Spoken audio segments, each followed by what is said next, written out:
So hello and welcome.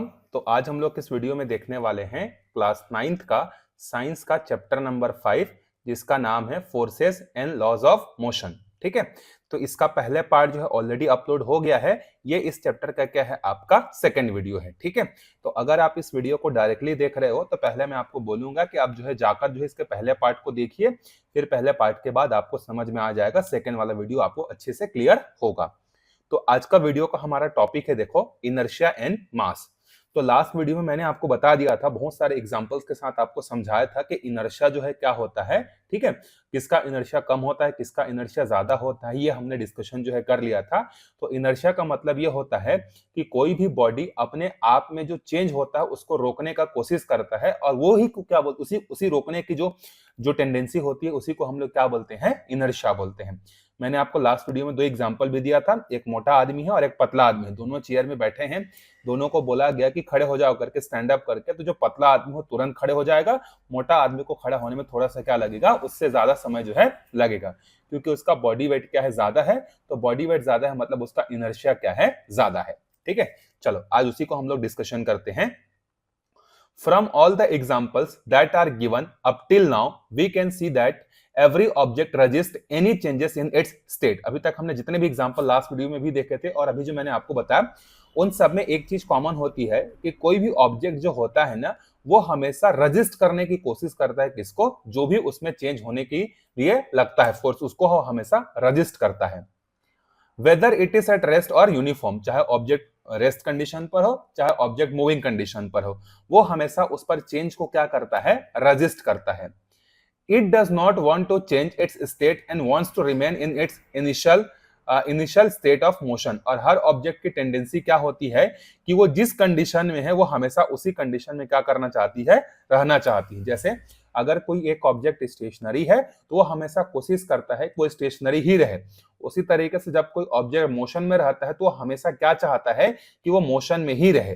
ठीक है, this characteristics of an object is called inertia. और इसी कैरेक्टरिस्टिक्स को हम लोग क्या बोलते हैं, ऑब्जेक्ट का इनर्शिया जो है हम लोग बोलते हैं। सो इनर्शिया का मतलब क्या हुआ, कोई भी बॉडी अपने आप में जो भी चेंजेस होने वाला रहता है, या वो स्टेशनरी कंडीशन में हो चाहे वो मूविंग कंडीशन पर हो, वो हमेशा उसको रजिस्ट करता है। इसी रजिस्ट करने की जो टेंडेंसी होती है उसको इनर्शिया बोलते हैं। Several other questions arise from this. For instance, we can ask, all the objects have inertia, all the objects have inertia। जब हम लोग ये बोलते हैं कि इनर्शिया क्या होता है, अपने आप में जो चेंज करने का जो टेंडेंसी होता है उसको रजिस्ट करना, अगर ये इनर्शिया है तो क्या सारे ऑब्जेक्ट के पास जो इनर्शिया होता है क्या? तो अगर हमारा आंसर होगा यस, जिस भी ऑब्जेक्ट के पास मास होता है उसके पास इनर्शिया जो है होता ही है। If yes, then on what factors its value depend upon and its inertia of all the objects same? Come let's understand through an activity। तो क्या सारे ऑब्जेक्ट की इनर्शिया एक जैसी होती है, सारे ऑब्जेक्ट की इनर्शिया अलग अलग होती है? तो हम लोग यहाँ पर एक एक्टिविटी करेंगे और उस एक्टिविटी को करके हम लोग समझेंगे कि क्या इनर्शिया सारे बॉडीज का एक जैसा होता है या अलग अलग होता है। फिर हम लोग क्या करेंगे, एक कंक्लूजन पर जो है पहुंचेंगे, और वहां से मैं आपसे जब क्वेश्चन पूछूंगा इसको पूरा समझने के बाद, तो आप बड़े आराम से बता दोगे कि किसका इनर्शिया कम होगा और किसका इनर्शिया क्या होगा, ज्यादा होगा। सो स्टार्ट करते हैं activity. Take 2 plastic bottles A and B. हमें क्या करना है, दो जो है प्लास्टिक के बॉटल जो है इस तरीके से हमें लेने हैं। ठीक है, ए और बी, दो प्लास्टिक बॉटल लेने के बाद देखो क्या करना है, fill water in bottle B. ठीक है, बॉटल बी में आपको क्या करना है, ये जो बी वाला है इसमें आपको पानी जो है क्या करना है, भर देना है। Drop both the bottles bye pushing them with your hand. अब इन दोनों बॉटल्स को क्या करना है, अपने हाथ से जो है पुश करते हुए नीचे जो है आपको क्या कर देना है, ड्रॉप कर देना है। विच बॉटल फेल इजिली, इसमें से कौन सा जो बॉटल है वो सबसे इजिली जो है क्या हुआ होगा, फेल हो गया होगा, वो हम लोग देखते हैं। You will find that it was easier to push and drop the empty bottle as compared to filled water। मतलब जो खाली बॉटल है उसको पुश करके ढकेलना क्या है, ज्यादा आसान है, जबकि जो भरा हुआ पानी से जो बॉटल है उसको पुश करना क्या है, थोड़ा सा ब्लैक बॉटल के कंपैरिजन में क्या है, थोड़ा सा डिफिकल्ट है। Similarly, it is easier to push an empty carton box as compared to cartoon filled with the books। उसी तरीके से अगर हमारे पास मान लो दो कार्टून हैं, एक कार्टून खाली है और दूसरा कार्टून जो है क्या है, बुक से भरा हुआ है। तो अब अगर मैं आपसे पूछूं कि दोनों कार्टून में से किसको पुश करना ज्यादा इजी और किसको पुश करना ज्यादा हार्ड है, तो आप बड़े आराम से बता सकते हो। इसको आप प्रैक्टिकल करके भी देख सकते हो कि जो एम्प्टी कार्टून है उसको आपको पुश करना क्या करना पड़ेगा, बहुत इजीली लगेगा, जबकि जो बुक से भरा हुआ जो है उसको पुश करने में क्या होगा, काफी ज्यादा डिफिकल्टी जो है होगी। Similarly it is easier to push and, अच्छा ये तो हो गया। We can think of several such other examples, ऐसे हम लोग और भी बहुत सारे एग्जांपल्स जो है क्या कर सकते हैं, सोच सकते हैं।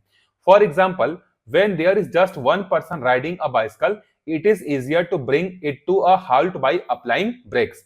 जैसे एक और एग्जांपल हम लोग ये सोच सकते हैं कि अगर एक साइकिल है और उस साइकिल को अगर एक ही आदमी चला रहा है, तो उसको कंट्रोल करना क्या है, ब्रेक लगाना जो है क्या हो जाएगा, थोड़ा सा इजी हो जाएगा as compared to, but when a friends of yours sits behind you, it is difficult to apply brakes and bring the bicycle to a halt। लेकिन अगर यहीं पर अगर आप अकेले साइकिल में जा रहे हो, कहीं पर आपको ब्रेक लगाने हैं, तो आप इजीली ब्रेक लगा सकते हो, आपको ज्यादा फोर्स लगाने की जरूरत नहीं पड़ेगी। लेकिन अगर आपके पीछे आपका कोई दोस्त बैठा हुआ है और अगर आप दोनों साइकिल चला के जा रहे हैं, अब अगर आपको साइकिल को रोकना है तो आपको पहले वाले एग्जांपल के कंपैरिजन में क्या करना पड़ेगा, ज्यादा स्पीड से जो ज्यादा फोर्स लगाकर आपको ब्रेक को जो है अप्लाई करना पड़ेगा। ठीक है, can you explain the reason behind this, discuss among yourself. आपको बोल रहा है कि क्या आप इसका आंसर बता सकते हैं, तो इसका आंसर हमें इस पैराग्राफ में जो है मिल जाएगा। देखो, to change the state of a filled water we need to apply more force as compare to empty bottle. जो पहले जो हमने बॉटल वाला एक्टिविटी किया था, एक खाली बॉटल था और एक पानी से भरा हुआ बॉटल था, तो खाली बॉटल को पुश करना क्या है, ज्यादा इजी है, जबकि जो पानी से भरा हुआ बॉटल है उसको पुश करना क्या है, थोड़ा सा डिफिकल्ट है। In a similar way, when a single person rider a bicycle, it is easier to apply brakes, while in case of two people sitting on the bicycle, more force has to be applied। Same concept को हम लोग apply कर सकते हैं किस वाले example में, bicycle वाले एग्जांपल में, कि अगर एक सिंगल पर्सन जो है साइकिल में बैठा हुआ है तो ब्रेक लगाना क्या होता है, इजी होता है। लेकिन अगर वहीं पर दो पर्सन अगर बैठे हुए हैं तो वहां पर जो है ब्रेक लगाना थोड़ा सा क्या हो जाता है, ज्यादा फोर्स लगाने की जरूरत जो है हमको पड़ जाती है। This means that heavier object have more inertia is, अब देखो इससे हमको ये लाइन पकड़ कर रखिए, ये लाइन आपको आंसर करेगा। This means that heavier object have more inertia, मतलब जिस ऑब्जेक्ट का मास जितना ज्यादा होगा, जितना ज्यादा वो हैवी होगा, उसका इनर्शिया क्या होगा, उतना ही ज्यादा होगा। सो यहां से इनर्शिया का डेफिनेशन भी बन जाएगा। इनर्शिया का डेफिनेशन आप इसको नोट कर सकते हो, आप इसको याद भी जो है रख सकते हो। देखो, inertia is the property due to which an object try to remains in its state of motion or rest। ठीक है, ये आपका डेफिनेशन होगा जिसको मैंने हाईलाइट कर दिया है। सो इनर्शिया क्या होता है, inertia is that property due to which an object tries to remain in its state of motion of rest. ठीक है, मतलब इनर्शिया वो एक प्रॉपर्टी होती है जिसके कारण से कोई ऑब्जेक्ट क्या करना चाहता है, अगर वो रेस्ट कंडीशन पर है तो वो रेस्ट में ही रहना चाहता है, अगर वो मूविंग कंडीशन पर है तो वो मोशन कंडीशन में ही रहना चाहता है। Mass is the measurement of resistance of an object towards any change in its state. और इसमें जो है जो सबसे बड़ा फैक्टर है वो आपका क्या है, मास है। तो मास क्या करता है, हमारा मेजरमेंट प्रोवाइड करता है कि कोई भी ऑब्जेक्ट जो है कितना रेजिस्टेंस प्रोवाइड करेगा। तो जिस ऑब्जेक्ट का मास जितना ज्यादा होगा वह उतना हाईली रेजिस्टेंस प्रोवाइड करेगा, और जिस ऑब्जेक्ट का मास कम होगा वो उतना ही क्या करेगा, कम रेजिस्टेंस जो है दिखाएगा। which means that mass is the measure of the property of inertia of any object। so इससे एक और बात समझ में आती है कि जो मास है ये आपका क्या है, एक प्रॉपर्टी है जिससे हम लोग इनर्शिया को क्या कर सकते हैं, मेजर कर सकते हैं। if the mass of an object is more, its inertia will be greater। The SI unit of mass is kilogram. तो आपको समझ में आ गया होगा कि जिस ऑब्जेक्ट के पास ज्यादा मास होगा उसका इनर्शिया भी क्या होगा, उतना ही ज्यादा जो है होगा। ठीक है, जैसे जो बड़े बड़े ट्रक और बस जो होते हैं उनका क्या होता है, मास जो होता है बहुत ज्यादा होता है, इसीलिए जब वो ब्रेक अप्लाई करते हैं तो सफिशिएंट अमाउंट ऑफ फोर्स अगर नहीं लगेगा तो ब्रेक जो है, गाड़ी रुकेगा नहीं, गाड़ी का क्या हो जाता है, एक्सीडेंट हो जाता है। तो इसका रीजन क्या है, कार वगैरह का जो हैवी मास होता है वही उसका सबसे बड़ा क्या है, रीजन है। अगर एक ट्रक चल रहा है तो ट्रक हमेशा यही कोशिश करेगा कि वो चलता रहे, लेकिन अगर आपको उसको रोकना है तो आपको बहुत स्पीड से क्या करना पड़ेगा, बहुत हाई अमाउंट में आपको फोर्स अप्लाई करना पड़ेगा, जिसको हम लोग ब्रेक बोलते हैं, तभी वो रुकेगा, अदरवाइज क्या होगा, वो नहीं रुकेगा। तो किसी भी ऑब्जेक्ट का इनर्शिया कितना है अगर आपसे कोई पूछेगा तो आप क्या बोल सकते हो कि जितना उसका मास होगा वो उतना ही ज्यादा क्या करेगा, इनर्शिया जो है प्रोवाइड करेगा। ठीक है, और इनर्शिया का डेफिनेशन क्या है, देखो, inertia is that property of object due to which an object tries to remains in its state of motion और स्टेट ऑफ रेस्ट। यही चलकर आगे देखना न्यूटन का जो है क्या बनेगा, फर्स्ट लॉ जो है बनेगा। सो न्यूटन बहुत चालाक था, उसने क्या किया देखो, इनर्शिया के डेफिनेशन को ही वो क्या करता है, फर्स्ट लॉ के फॉर्मेट पे जो है डिजाइन कर देता है। उसको अभी हम लोग आगे पढ़ेंगे। आगे बढ़ते हैं, देखो बैलेंस्ड एंड अनबैलेंस्ड फोर्स। हम लोगों को दो फोर्सेस के बारे में और पढ़ना है, एक है बैलेंस्ड फोर्स और एक क्या है हमारा अनबैलेंस्ड फोर्स। तो इसको पढ़ने के लिए हम लोग एक एक्टिविटी को परफॉर्म करते हैं। देखो, take a block of wood on two opposite faces of this block, put a hook और अ नेल ऑन ईच।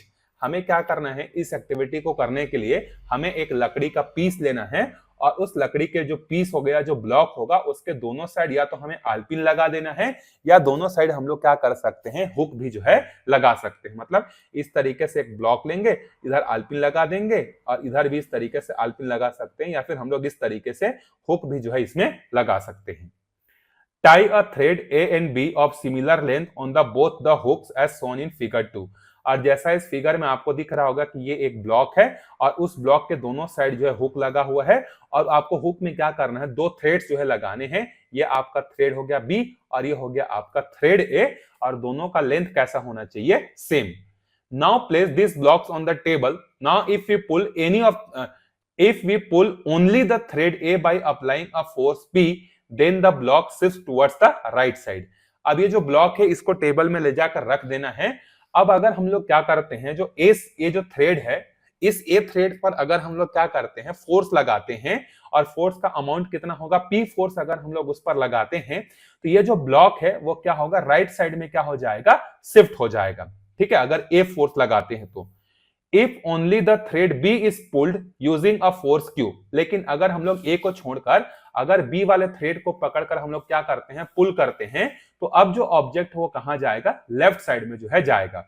तो A के साइड के पकड़ को अगर खींचेंगे तो A के साइड जाएगा, B के साइड को पकड़कर खींचेंगे तो B के साइड जाएगा। ये तो आपको बड़ा आराम से बता सकते हो, इसमें बहुत बड़ा लॉजिक जो है नहीं है। But if we apply similar force on the both the threads and pull them, then we see that the block doesn't move। लेकिन क्या होगा अगर हम लोग दोनों साइड जो है क्या करते हैं, सेम अमाउंट ऑफ फोर्स लगाकर खींचते हैं, जितना ताकत से बी वाले थ्रेड को खींच रहे हैं उतना ही ताकत से अगर ए वाले थ्रेड को खींचेंगे, तो क्या ये जो ब्लॉक ये किसी साइड मूव करेगा क्या? तो आंसर है नहीं, ये ब्लॉक यहीं पर बैठा रहेगा, ना तो लेफ्ट जाएगा ना तो क्या जाएगा, राइट जाएगा। These similar forces balance each other and so there is no change in the position of block। अब ये दोनों फोर्स जो कि ए साइड में लगने वाला फोर्स का नाम हमने क्या दिया था, पी, बी के साइड जो लगने वाला फोर्स था उसका हमने क्या नाम दिया था, क्यू। तो जब दोनों साइड से हम लोग सिमिलर फोर्स लगाएंगे तो ये दोनों फोर्स अपने आप को क्या करेंगे, बैलेंस कर लेंगे और ऑब्जेक्ट कहीं भी जो है मूव नहीं करेगा।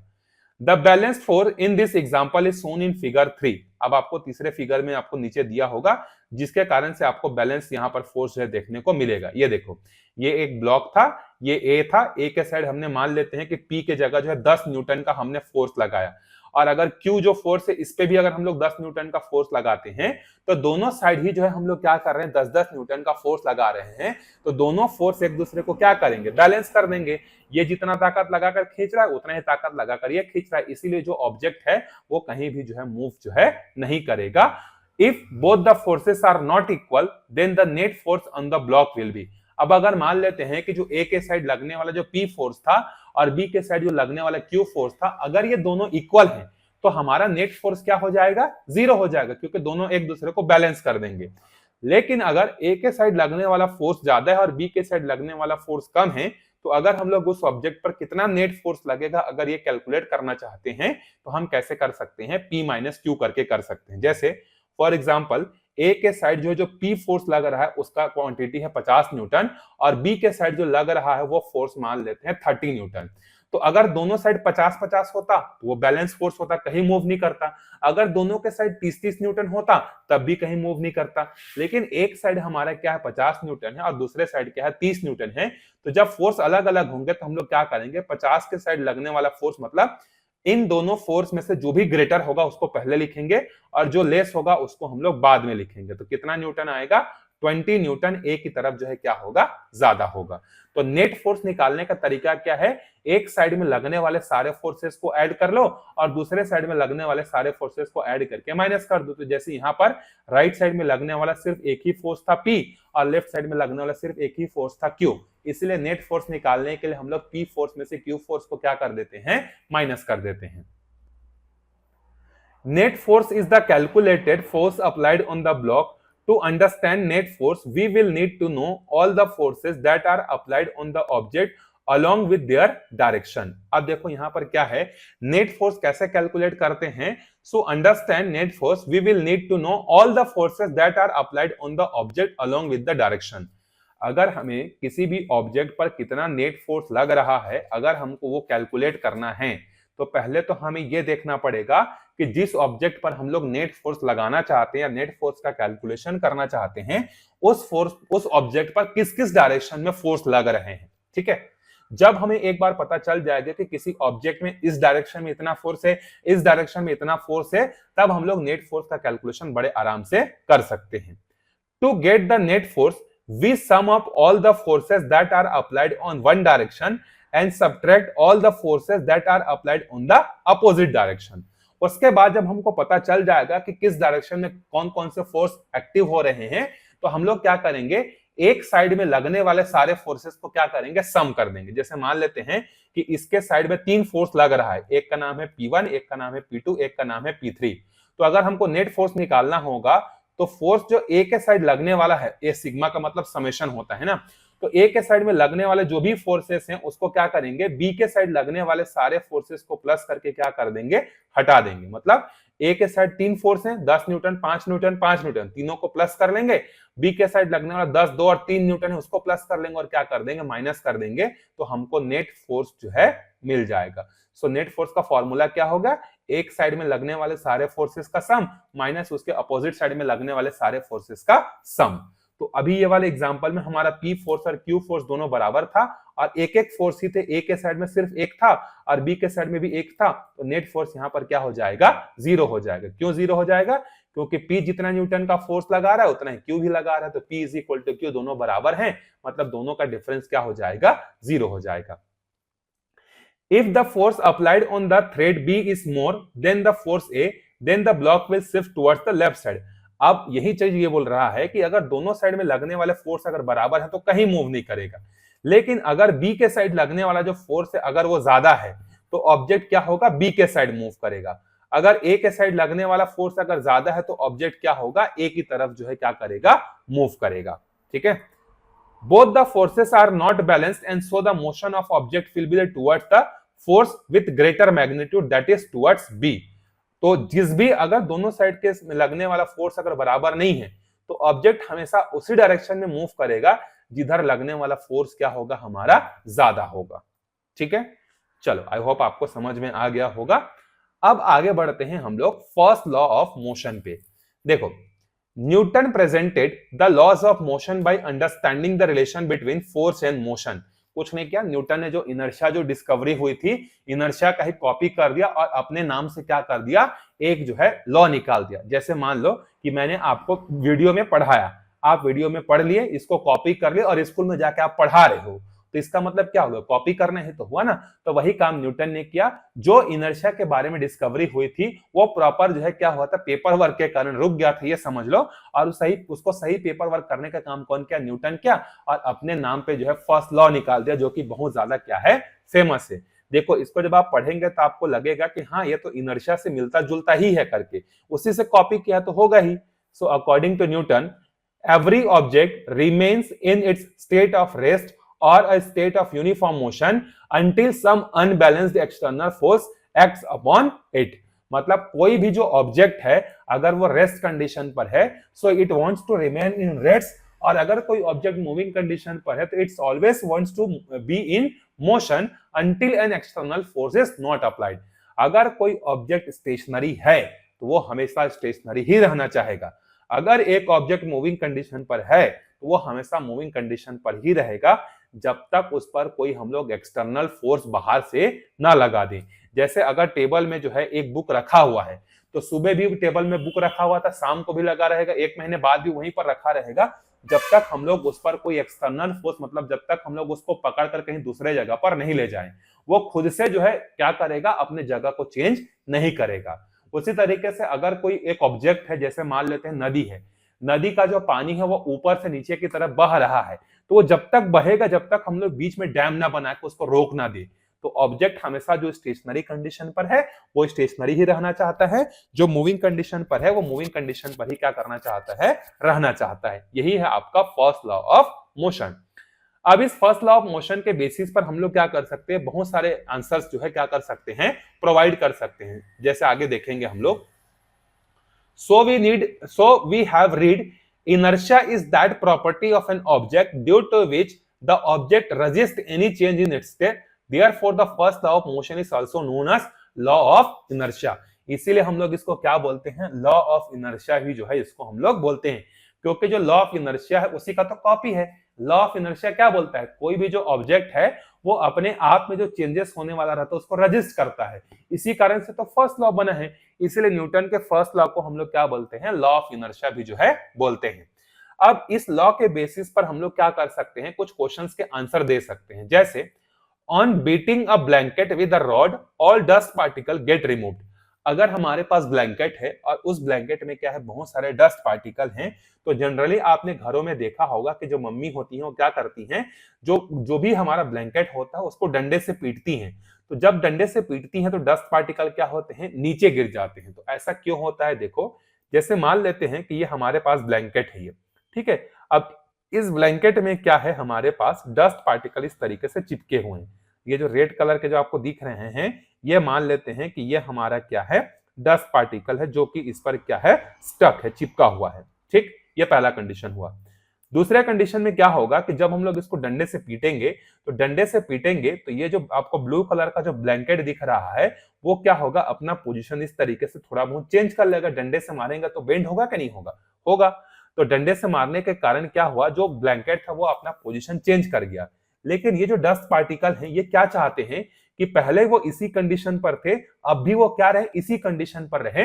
वो डंडे के मार से अपने पोजीशन में चेंज करना नहीं चाहते, वो रजिस्ट कर रहे हैं। लेकिन रजिस्ट कौन नहीं कर पाया, ब्लैंकेट रजिस्ट नहीं कर पाया, पीछे चला गया।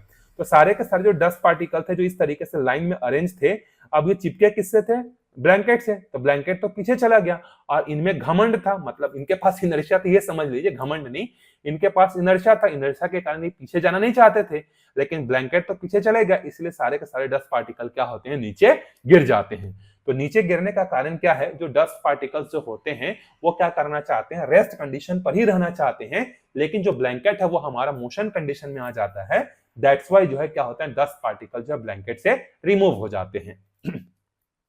उसी तरीके से अगला है, देखो, on shaking the trunk of tree the fruits hanging on its branches drops upon. जब भी कोई पेड़ होता है जिसमें फल लगे होते हैं, जब हम लोग उसके ब्रांचेस को क्या करते हैं, उसके ट्रंक को जो है हम लोग हिलाते हैं, तो जो फ्रूट्स होते हैं वो क्या होते हैं, नीचे गिर जाते हैं, ठीक है। ऐसा क्यों होता है, तो उसका भी सेम कारण है कि फूड के जो फ्रूट्स जो होते हैं वो क्या होते हैं, ट्री के ट्रंक पर लटके हुए होते हैं। जब हम लोग ट्री को क्या करते हैं, फोर्स लगाकर सेक करते हैं, जो ट्रंक जो होता है वो स्टेशनरी से मोशन कंडीशन पर तो आ जाता है, लेकिन जो फ्रूट्स होते हैं वो इनर्शिया के कारण क्या रहना चाहते हैं, पहले जैसे स्टेशनरी थे वैसे ही रहना चाहते हैं, लेकिन वो रह नहीं पाते हैं, ठीक है। उस पर जो है इनर्शिया का इफेक्ट होता है और वो क्या करते रहते हैं, वो हमेशा ये कोशिश करते रहते हैं कि हम अपने जगह से ना हिले। लेकिन हिल कौन रहा है, जो ब्रांच है वो तो हिल रहा है, और वो हिलने के पीछे का कारण क्या है, हम उस पर एक्सटर्नल फोर्स लगा रहे हैं। पेड़ पर चढ़कर जो है हम लोग क्या कर रहे हैं, ट्रंक को सेक कर रहे हैं। तो सेक कर रहे हैं मतलब ट्रंक जो है मोशन कंडीशन पर आ गया, लेकिन जो फ्रूट्स हैं वो क्या है, इनर्शिया के कारण मोशन में नहीं आना चाहते हैं, इसी वजह से क्या होते हैं, वो गिर जाते हैं। तो ये सारा जो एग्जांपल है हमारे, किससे हम लोग एक्सप्लेन कर सकते हैं, फर्स्ट लॉ ऑफ मोशन से जो है हम लोग उसको एक्सप्लेन जो है कर सकते हैं। तो इस वीडियो में यही तक देखते हैं हम लोग। इसके बाद के वीडियो में हम लोग क्या करेंगे, लीनियर मोमेंटम को जो है क्या करेंगे, डिस्कस जो है करेंगे। तब तक अपने दोस्तों तक वीडियो को शेयर कर दीजिए, लाइक कर दीजिए। मिलते हैं अगले वीडियो में, तब तक के लिए बाय बाय।